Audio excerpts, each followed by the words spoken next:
A new twist in the alleged attack of actor Jussie Smollett, who claims to be the victim of a hate crime. Smollett said he is sticking to his story. Yeah, but police say the actor likely staged his own beating. CBS 2's Laurie Perez, she spoke to legal and PR experts. She joins us live from the newsroom with the very latest. Laurie.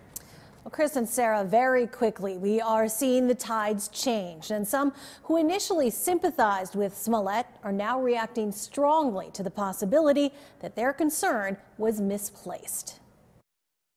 We believe Jussie Smollett lied about being the victim of a hate crime and being assaulted, and for us, it's a slap in the face. For longtime civil rights activist Najee Ali, the prospect that Jussie Smollett might have orchestrated a fake attack to garner sympathy is in itself an assault. For Smollett to say that he was a victim of racism and hate crime, and we believe that is a lie, certainly is an injustice to those true victims of racism and hate crimes, who are members of the African American community and the LGBT community. Many of whom have supported the Empire actor as he's described a vicious attack. I noticed the rope around my neck and I started screaming, and I said, "There's a rope around my neck." But now Chicago police say new evidence has shifted the trajectory of the investigation.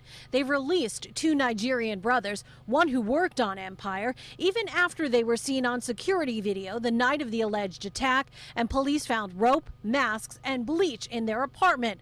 A source close to the investigation confirms to CBS News the brothers told police Smollett paid them to stage the assault. If you're acting, it's time to stop. Ray Drasnin is a veteran public relations pro. As recently as this weekend, Smollett's attorney released a statement saying the actor is devastated by reports he played a role in his own attack, and nothing is further from the truth.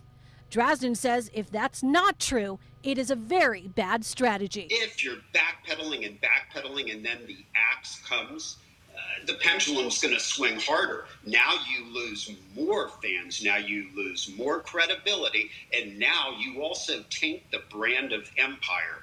And Hollywood bigwigs don't much appreciate that. He says controlling the message could save Smollett's career, even if he lied. You find a cause, you tell the world I did the wrong thing, and then you show where your heart and your head is. But the PR battle will be secondary to the legal trouble Smollett could be facing.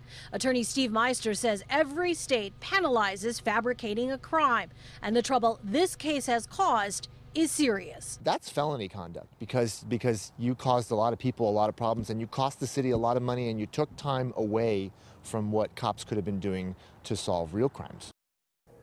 Meister says every state has its own statutes. Here in California, a felony conviction for lying to a police officer is punishable by up to 3 years in prison. In the newsroom, I'm Laurie Perez. Back to you.